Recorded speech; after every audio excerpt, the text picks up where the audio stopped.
안녕하세요. 사연을 부탁해입니다. 오늘의 사연을 소개하겠습니다. 어느 날 친정아빠가 남편에게 아빠가 하시던 공장을 맡아서 해보라는 말을 꺼내셨어요. 장인어른, 그동안 제가 줄곧 회사만 다녔고 사업의 사조도 모르는데 공장을 운영하라니요. 남편이 걱정스레 아빠를 바라봤어요. 처음부터 잘하는 사람이 어딨어. 배우면서 하면 되는 거지. 그래서 내가 조금이라도 건강할 때 자네한테 가르쳐 주려고 하지 않나? 비록 큰 공장은 아니지만 거래처가 탄탄하니까 큰 부자는 못 돼도 직장 생활보다는 훨씬 나을 걸세. 그냥 유지만 잘해도 큰 문제는 없을 거다 이 말이야. 아빠가 남편에게 그런 말을 하는 데는 다 이유가 있었는데요. 시간이 지남에 따라 아빠 건강에 문제가 생겼고 의사가 되도록이면 일을 하지 말라고 했거든요. 하지만 아빠는 여전히 공장일 하나하나를 신경 쓰며 절대 일손을 놓지 못하셨어요. 그랬기에 아빠 뒤를 이어 공장을 맡아줄 사람을 찾을 수밖에 없었습니다. 제 위로 오빠가 있긴 한데 오빠는 사업과는 전혀 맞지 않는 그냥 공부를 즐기는 사람이었거든요. 오빠의 꿈은 역사학자가 되는 것이었기에 오로지 그 목표 외에는 다른 생각을 하지 않았어요. 아빠가 아무리 설득을 해도 들은 척도 하지 않았으니까요. 그렇게 한숨만 쉬던 아빠가 어느 날 우리 부부를 불렀습니다. 네 오빠는 아빠 사업을 절대 못 배우겠다고 난리도 아니구나. 그래서 말인데 은혜 네가 한번 배워보는 건 어떻겠니? 아빠는 많이 고민하신 듯 며칠 새 얼굴이 수척해져 있었어요. 아빠, 그게 지금 무슨 말이야? 그러니까 나보고 아빠 공장을 운영하란 말이야? 설마 그 말은 아닌 거지? 지금껏 살면서 그런 생각을 단 한 번도 해본 적이 없었기에 무척이나 당황한 채 제가 아빠를 바라봤어요. 사실 그때 심정은 겁부터 났다고 해야 할까요? 사업이라는 것이 절대 쉬운 일이 아닌데 아무리 생각해봐도 제가 감당할 수 있는 일이 아니었거든요. 더군다나 그동안 아빠가 힘들게 운영하는 모습을 옆에서 고스란히 봐왔던 터라 저는 정말 자신이 없었습니다. 아빠, 정말 미안해. 근데 난 진짜 못할 것 같아. 아빠도 잘 알다시피 난 성격도 내성적인데 정말 이건 아닌 것 같아. 그럼 어쩌라는 거야? 잘 운영되는 공장을 이대로 문 닫으란 말이야? 자식들이 둘이나 있는데 어쩌면 마음에 드는 자식들이 하나도 없어. 아빠가 못마땅하다는 듯이 저를 노려봤어요. 여보, 당신 혈압도 높은데 그렇게 화내고 그러면 안 돼요. 그리고 당신한테 자식이 왜 둘밖에 없어?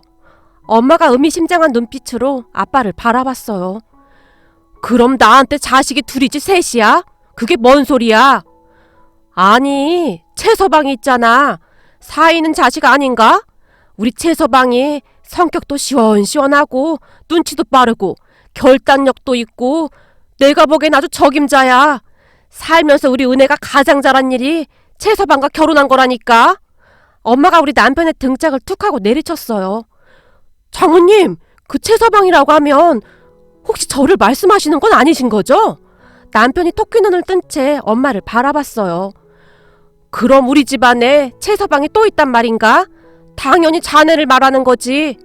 그쯤에서 엄마가 작정을 한 듯 남편의 두 손을 꼭 붙잡았습니다. 그리고 갑자기 아빠가 실눈을 뜨며 곁눈질로 남편을 지그시 바라보시더니 그렇구만. 나한테 자식이 한 명 더 있었네. 우리 채서방이야. 어디 하나 나무랄 데가 없는 사람이긴 하지. 아빠의 표정은 만감이 교차하고 있었어요. 저기 장인어른, 그게 말이죠. 저도 자신이 없습니다. 사업이 어디 보통 일입니까? 장인어른께서 평생을 일궈온 그 공장을 제가 한순간에 말아먹을 수도 있습니다. 생각만 해도 끔찍하네요. 그러니까 저는 그냥 열심히 회사나 다니겠습니다. 남편이 저를 바라봤는데 아마도 제게 뭐라도 도와주길 바라는 듯한 그런 표정이었지만 저는 냉정하게 남편의 눈을 피해버렸습니다. 우리 채서방이 군대도 엄청 빡신데 다녀왔었잖아. 그거에 비하면 사업은 거저먹기야. 네? 장인어른, 아무리 그래도 군대랑 사업이 어떻게 비교가 됩니까? 저는 그냥 회사 열심히 다니겠습니다. 얼마 뒤면 승진도 할 것 같고 아무리 봐도 저는 회사 체질인 것 같습니다. 게다가 장인어른도 잘 아시다시피 대학교 때 국문학과를 졸업해서 기계 만지고 이런 거 진짜 소질이 없습니다. 장인어른 공장에서 보면 다른 직원들하고 기계도 막 같이 만지고 이러시던데 아유, 저는 어림도 없습니다. 자네 회사 다녀서 얼마나 받고 있나? 이 사업은 말이야, 잘만 하면 월급의 10배, 아니 그 이상도 더 받을 수 있어. 모름지기 가장이 그 정도 희생은 해야 하지 않겠나? 아빠가 헛기침을 하시며 넌지시 남편을 바라봤어요. 네? 저기 그게 우린 지금 버는 돈으로 아주 만족하며 살고 있습니다. 둘이 같이 맞벌이해서 여행도 자주 다니고 있고 맛집도 찾아다니고 있고 주말이면 영화도 보고 워라밸을 즐기고 있는데 아유, 장인어른 저는 진짜 이 생활에 아주 만족합니다. 남편이 간절한 눈빛으로 아빠를 바라봤어요. 최서방, 자네 이 정도밖에 안 되는 사람이었나? 남자가 말이야, 배포가 커야지. 나중에 우리 은혜가 임신이라도 하게 되면 그때는 어쩔 텐가? 그럼 자네 혼자 벌어서 먹여 살려야 할 텐데 그 돈으로 우리 손주를 먹여 살릴 수나 있겠나? 아빠가 다시 헛기침을 하며 곁눈질로 남편을 바라봤어요. 그게 회사에 출산휴직계도 있고 하니까 괜찮을 것 같은데요? 안 그래 여보? 남편이 간절한 눈빛으로 제게 도움을 요청하고 있었어요. 하지만 가만히 생각해보니 부모님의 말씀이 틀리지 않다는 생각이 들었어요. 오빠와 저보다는 남편이 성격도 좋았고 판단력도 좋았거든요. 회사에서도 다른 사람들보다 승진이 빠른 편이었으니까요. 그래서 저는 저 대신 남편이 아빠의 후계자가 되도록 응원해 주기로 했습니다. 아니죠. 남편이 아니면 제가 대신 할 수밖에 없는 상황이었기에 제게는 선택의 여지가 없었다는 말이 더 맞겠네요. 그러게, 역시 우리 엄마가 사람 보는 눈이 있었어. 이래서 연륜을 절대 무시 못한다니까. 내가 아까부터 곰곰이 생각을 해봤거든. 근데 아무리 생각해봐도 당신이 적임자 같아. 역시 내가 결혼을 참 잘했다니까. 그지 아빠? 내가 이렇게 훌륭한 신랑감을 안 데려왔으면 어쩔 뻔했어? 은혜야, 1억이야? 남편이 저를 있는 대로 노려봤어요. 자기야, 나도 사모님 소리 좀 들어보자. 그리고 앞으로 돈 들어갈 일이 한두 가지가 아니잖아. 그러니까 자기가 아빠 일 잘 도와드려. 이런 기회가 어딨어? 그러면 아빠도 좋고 자기도 좋고 금상첨화네. 제가 호들갑을 떨어댔어요. 엄마와 제 응원에 힘을 입은 아빠는 남편을 후계자로 결정하신 듯 했어요. 그래, 결정했다.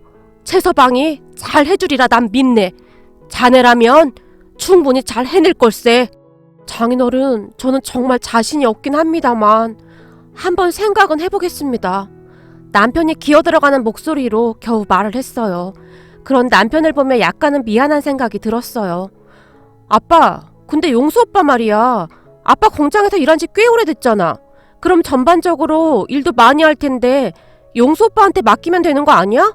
내가 볼 땐 용수 오빠가 딱 적임자구만. 용수 오빠는 제 사촌 오빠로 큰아빠 아들입니다.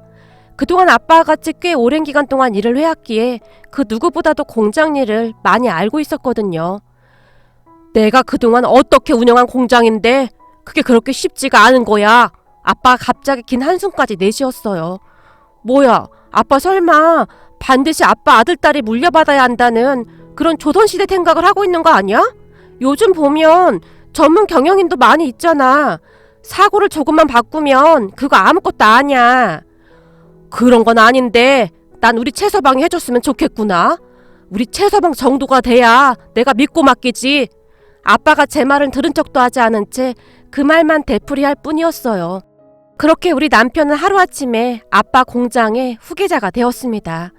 직원이 50명 정도 근무하는 공장인데 그동안 아빠가 나름 탄탄하게 키워놓으셨기에 사실 잘만 운영한다면 직장 생활보다 괜찮은 건 분명했어요. 하지만 남편은 한동안 잠을 이루지 못할 정도였습니다. 어느 날 시댁에 가서 시부모님께 남편이 아빠 공장 일을 본격적으로 맡아서 하게 되었다고 조심스레 말을 꺼냈습니다. 어머님, 아버님, 우리 아빠 건강이 안 좋아지셔서 아빠가 공장을 이 사람한테 맡긴다고 했어요. 갑작스레 얘기가 된 거라 미리 말씀을 못 드렸어요. 미리 말씀 못 드려서 죄송해요. 제가 어렵게 말을 꺼냈습니다. 뭐? 우리 아들이, 그러니까 여기 최성민 씨가 사돈 공장을 물려받는다 그 말이냐? 네, 잘 알다시피 우리 오빠랑 저는 그쪽으로는 영 소질이 없잖아요.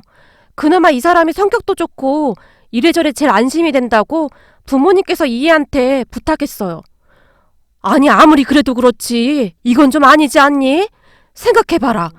국어 국문학과 나와서 맨날 소설이나 쓴다고 그러다가 어렵게 어찌어찌 대기업에 들어가긴 했다만 난 아무리 봐도 우리 아들이 공장 운영을 잘 할 수나 있을지 걱정이 되는구나. 바깥 사돈이 그 공장을 얼마나 애지중지 키웠는데 그 누구보다도 우리가 잘 아는데 그걸 홀라당 말아먹으면 어떻게 하냐? 이거 진짜 아닌 것 같다 얘. 시어머님의 얼굴에는 근심이 가득해 보였어요. 뭐야 엄마, 아무리 그래도 엄마 아들한테 말을 너무 함부로 하는 거 아니야?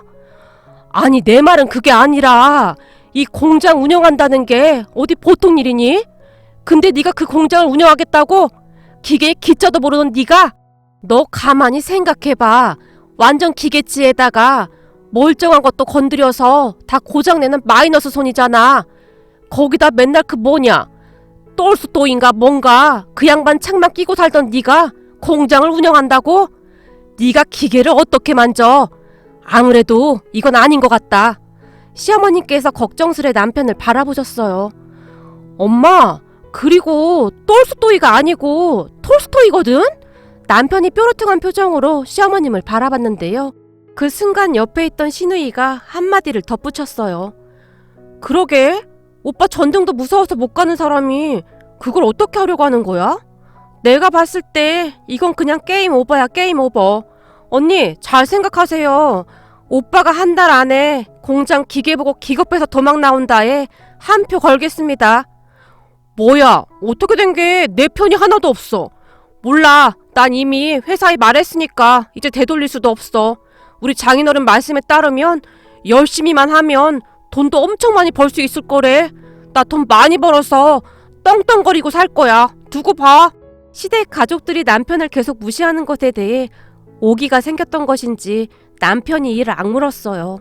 그렇게 남편은 우리 부모님의 전폭적인 지지를 받으며 아빠 공장에서 업무 전반적인 것을 배우기 시작했습니다. 물론 한동안은 아빠가 옆에서 알려주셨기에 생각했던 것보다 빠르게 업무를 익혀나갔어요. 우리 최서방이 말이야, 하나를 알려주면 10개를 알아들어. 이야, 머리가 아주 비상해. 타고났어. 국어 국문학과를 전공했다고 하더니 기계공학과를 전공한 사람들보다 이해력이 아주 좋구만. 아빠의 입이 다물어지지 않을 정도였으니까요. 거기다 남편 또한 하루하루 달라지기 시작했어요.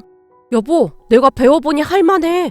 오히려 회사 다닐 때보다 일이 더 즐겁고 내 사업이다 라고 생각하면서 하니까 일도 더 열심히 하게 되고. 그래? 진짜 다행이다. 난 억지로 당신을 끌어들인 건 아닌가 진짜 걱정 많이 했거든. 근데 당신이 적응을 너무 잘해주니까 진짜 다행이다. 또한 시부모님과 시누이도 조금씩 남편을 인정하며 놀라워했습니다. 난 우리 아들한테 그런 능력이 있었는지 진짜 몰랐네. 세상에나 별일이 다 있구나. 그러게, 별일이 다 있네. 그래도 오빠 적성에 맞다고 하니까 얼마나 다행이야. 시댁 가족들도 신기해하면서 조금씩 마음을 놓는 듯 했어요. 그렇게 시간이 꽤 흘렀는데요. 어느 날부터 남편의 표정이 어두워지기 시작했어요. 당신 요즘 공장일 힘들어? 표정이 계속 안 좋네? 아니, 그게 아니라 저기 있잖아. 당신 사촌오빠 말이야. 그분은 어떤 사람이야? 남편이 아주 진지한 표정으로 물었어요. 용수 오빠 말이야? 글쎄, 그냥 성실하고 착한 사람이지. 예전부터 우리 부모님께도 참 잘했어. 물론 우리한테도 정말 잘했었고. 근데 그건 왜? 아니, 그냥 용수 형님이 날 좀 못마땅해 하시는 것 같길래. 용수 오빠가 당신을 못마땅해 한다고? 당신처럼 성격 좋은 사람이 어딨다고. 당신 회사 다닐 때도 성격 좋다고 다들 좋아했었잖아. 그러게, 유독 용수 형님만 나를 못마땅해 하더라고. 이건 내가 다른 직원들한테 그냥 들은 얘긴데 말이야. 집안에 둘밖에 없었음에도 남편이 목소리를 한껏 낮췄어요. 용수 형님은 장인어른이 공장을 형님한테 물려줄 거라고 생각하고 있었다나 봐. 사실 장인어른 자식인 형님이랑 당신은 공장에 아무런 관심도 없었던 건 사실이니까. 그래서 아마도 본인이 공장을 물려받을 거라고 확신하고 있었다나 봐. 근데 어느 날 갑자기 내가 어디서 툭 하고 튀어나왔으니 많이 놀랐다고 해야 하나? 암튼 날 싫어하는 게 느껴져. 진짜? 하긴 그럴 수도 있겠다. 나도 그게 좀 이상하긴 했거든. 용수 오빠가 일도 엄청 열심히 하고 그랬거든. 그래서 우리 오빠랑 난 당연히 사촌 오빠가 공장을 물려받겠구나 싶었는데 아빠가 용수 오빠를 내친 거나 마찬가지잖아. 물론 그동안 아빠가 용수 오빠한테 공장을 물려주겠다 뭐 그런 말을 하진 않았지만 그래도 암암리에 다들 그렇게 생각하고 있었으니까 용수 오빠 입장에서는 기분이 썩 좋진 않았을 거야. 남편의 이야기를 듣다 보니 아빠가 용수 오빠에게 공장을 물려주지 않은 이유가 더 궁금해졌어요. 근데 직원들 말로는 장인어른께서 용수 형님을 딱히 마음에 들어하지 않으셨대. 그래서 중요한 일은 잘 맡기지도 않았다는 말도 있더라고. 진짜? 참 의외네. 근데 아빠가 그렇게 하신 거면 분명히 이유가 다 있을 거야. 제 말을 듣던 남편의 표정이 심상치가 않아 보였어요. 뭔가를 골똘히 생각하는 듯 했거든요. 근데 저기 있잖아. 우리나라 사람들은 왜 이렇게 귤을 좋아하는 걸까? 그게 무슨 말이야? 귤이라니. 제가 놀란 채 남편을 바라봤어요. 아니, 우리 공장만 해도 라인이 몇 개인지 모르겠어. 장인어른 라인으로 줄을 선 사람들도 있고 용수 형님 라인 쪽으로 줄을 선 사람들도 있더라니까. 그래서 그 두 라인이 맨날 티격태격이야.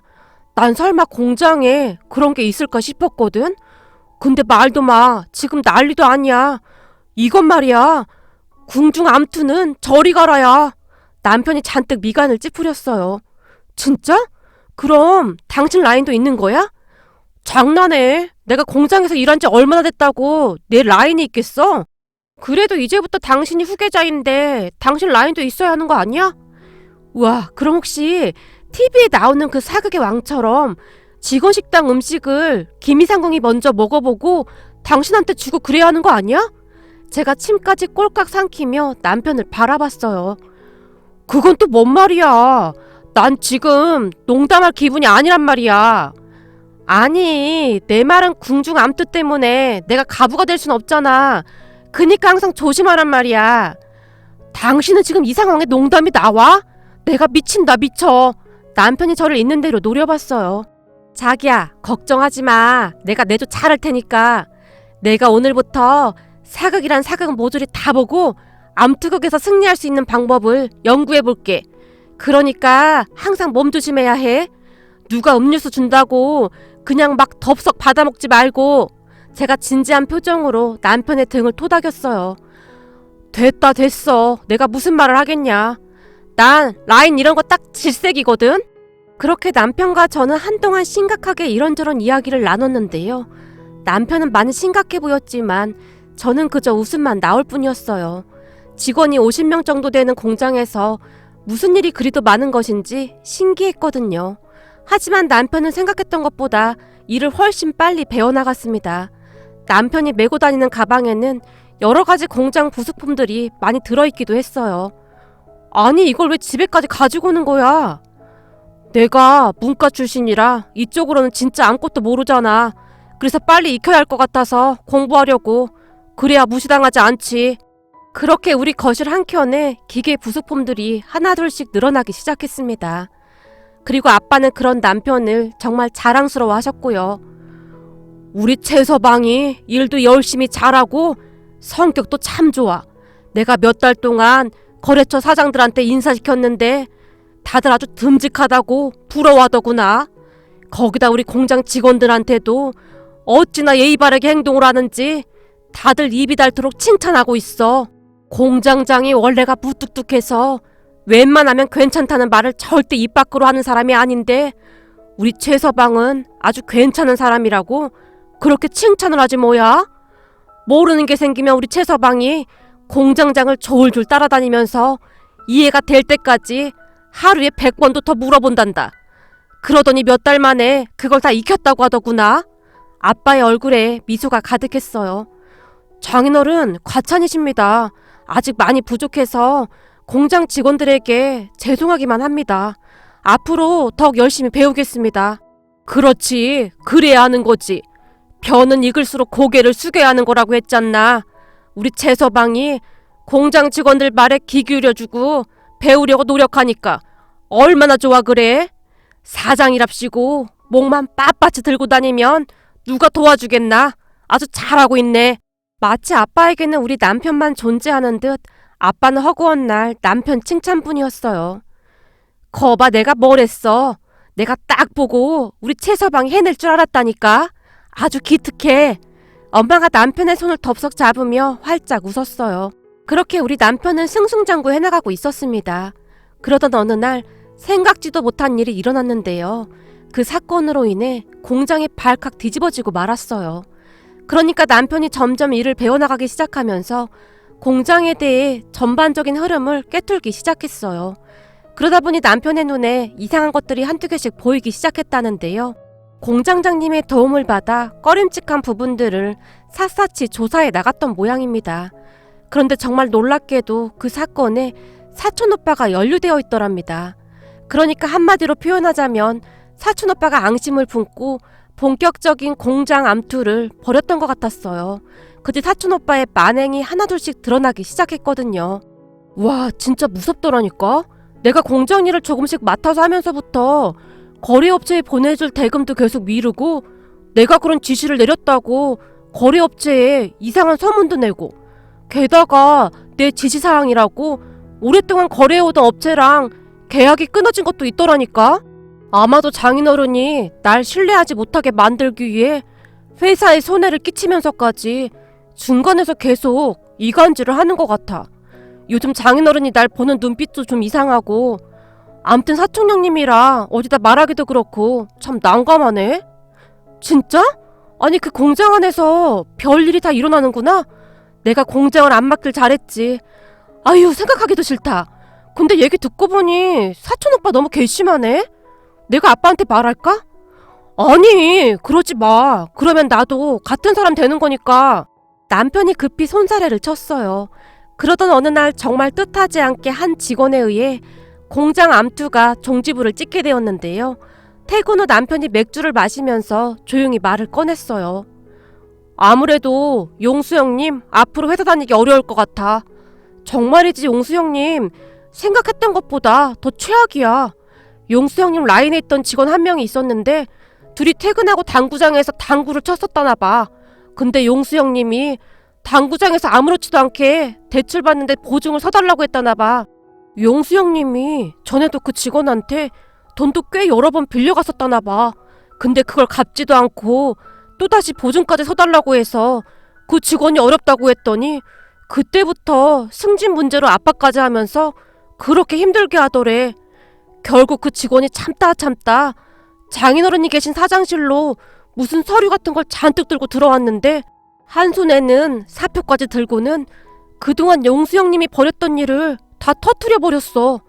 그 노트에는 거래처 발주서를 일부러 잘못 기재한 거부터 나한테 악의를 품고 대기업 미팅 약속 시간 잡은 거 잘못 알려준 것까지 깨알같이 다 메모가 되어 있었던 거지. 그 직원이 용수 형님 라인이지만 언제든지 팽당할 수 있을 것 같아 본인도 준비를 했던 것 같더라고. 참 공장 안에서 이게 무슨 궁중 암투도 아니고 씁쓸하다. 지금 장인어른 화 엄청 많이 나셨어. 거기다 당구장에서 당구치고 호프집에서 맥주 한 잔씩 마신 모양인데 그때 용수 형님이 하는 얘기를 그 직원이 모조리 녹음까지 한 모양이더라고. 그 녹음한 내용을 사장실에서 바로 틀어버린 거지. 나도 나중에 잠깐 들어봤는데 내용이 어마어마하더라고. 라며 남편이 자세히 설명을 해줬는데요. 녹음 내용을 대략 요약해보면 내가 이 공장 못 가진다면 싹 다 망하게 해버릴 거야. 어디서 그지 같은 게 들어와서는 다 된 밥에 죄를 뿌려. 그동안 내가 그 영감 앞에서 아양 떠느라 얼마나 고생했는데 그 인간이 날 이렇게 대접해? 그래도 작은 아빠라 철석같이 믿고 있었는데 날 배신해? 내가 이 공장 빼앗아서 사장 하기로 우리 아버지랑 얘기 다 맞춰놨는데 이것들이 진짜 사람을 물로 보고 있어.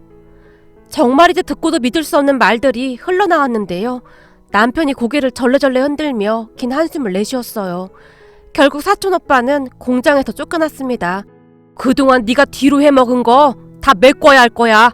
안 그러면 나도 가만 안 있을 거다. 내가 너한테 공장을 넘겨주지 않은 이유를 이제야 알겠냐? 난 이미 오래전부터 네가 공장만 노리고 나한테 아부한다는 걸 다 알고 있었어. 너보다 연세가 한참 많으신 분들한테도 반말 찍찍 해대면서 지시하고 무시하고, 네가 뭐가 그렇게 잘나서 열심히 일하는 내 공장 식구들한테 함부로 해. 눈 있으면 너도 똑똑히 봐라. 지금 우리 사위가 직원들한테 어떻게 하는지, 저게 바로 사장의 모습인 거야. 내가 미쳤다고 너한테 공장을 넘기겠냐? 그러니까 항상 바르게 살았어야지. 아빠가 사촌오빠를 노려봤다는데요. 작은아버지, 죄송해요. 제가 잠깐 정신이 나갔었나 봅니다. 한 번만 용서해주세요. 혼비백산한 사촌오빠가 아빠 앞에 무릎까지 꿇은 채 눈물만 뚝뚝 흘렸다고 합니다. 하지만 아빠는 사촌오빠에게 철저한 응징을 했습니다. 그 모습에 큰아빠가 찾아와서 우리 아빠에게 막말을 하기도 했는데요. 우리 용수가 아무리 큰 잘못을 했다고 해도 그렇지, 평생을 이용만 해먹고 이제 와서 네가 어떻게 이럴 수가 있어. 우리 용수가 다른 사람도 아니고 네 하나뿐인 조카인데. 형님도 이제 그만 좀 하세요. 그동안 형님이 어찌했는지 내가 다 들었습니다.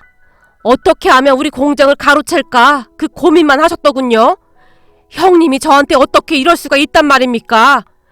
형님 어렵게 산다고 제가 얼마나 많이 도와드렸어요. 그런데 형님이 저한테 이럴 수는 없는 겁니다. 아빠가 큰아빠에게 녹음된 내용을 들려주었는데요. 아니, 이걸 누가 녹음한 건가?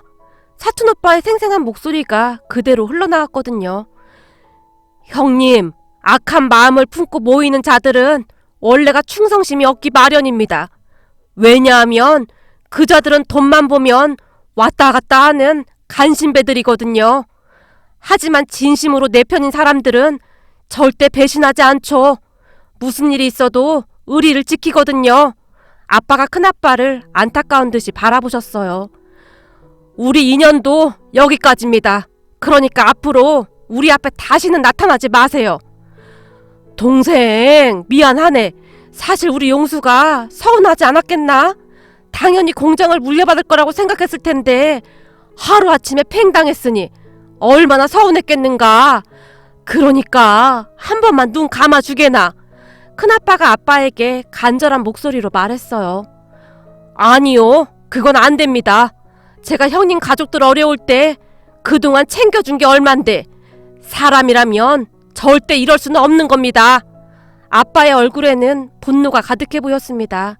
그렇게 사촌오빠가 공장에서 쫓겨난 뒤 다시 평화가 찾아왔습니다. 어느 날은 제가 남편에게 줄 아이스커피를 만들어서 잠시 공장에 들렀는데요. 정말 감사합니다. 우리 사장님 덕분에 우리 아들 수술이 아주 잘 됐습니다. 나이가 지긋하신 한 공장 여직원분이 우리 남편의 손을 잡은 채 눈물까지 흘리고 있었어요. 아닙니다. 저도 아무것도 모를 때 우리 직원분들이 많이 알려주셔서 항상 감사했습니다. 직원분들께 의지도 많이 했었고요. 제가 처음 일 배운다고 돌아다닐 때 많이 답답하셨을 텐데 믿고 도와주셔서 정말 감사했습니다. 제가 이 회사 잘 운영해서 우리 공장 가족들이 즐겁게 일할 수 있도록 항상 노력하겠습니다. 정말 고맙습니다.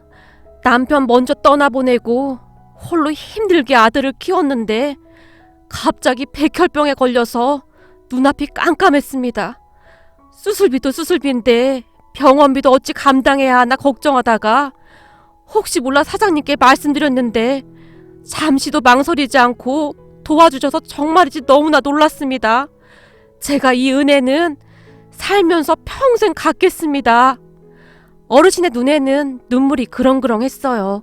남편은 그 뒤에도 공장 직원들을 챙기며 잘 운영하고 있습니다. 남편의 행동은 아빠의 모습을 그대로 빼다 박았다고 해도 과언이 아니었는데요. 아빠가 공장을 운영하시면서 매달 보육원에 후원하던 것이 있었는데요. 그것도 그대로 유지하고 있습니다. 물론 저도 대찬성한 건 말할 것도 없었고요. 전에는 말이야, 기부라든지 이런 거에 대해 잘 몰랐었는데 내가 가진 것을 나누는 건 참 행복한 일이야. 내가 준 장학금으로 보육원 아이들이 대학도 가고 병원도 다니고 요즘 난 정말 살맛이 난다니까? 난 요즘 장인어른께 너무 감사드려. 사람이 어떤 마음가짐으로 살아가야 하는지 몸소 보여주셨거든. 우리 장인어른 같은 분을 만난 건 내 인생에서 가장 큰 행운이야. 남편은 아빠가 하는 것이라면 무조건 따르고 믿었거든요. 사실 우리 아빠가 사회에 좋은 일을 많이 하신다는 것을 알고 있긴 했지만 그토록 많은 일을 하시는지는 오빠도 저도 잘은 모르고 있었어요. 그 모습들을 보며 아마도 우리 아빠가 남편을 선택한 이유도 그러한 것에 있지 않았을까 하고 생각해 봅니다. 받은 만큼 사회에 환원할 수 있는 그런 사람 말입니다. 오늘의 사연은 여기까지였습니다. 즐겁게 보셨다면 구독, 좋아요 부탁드립니다. 고맙습니다.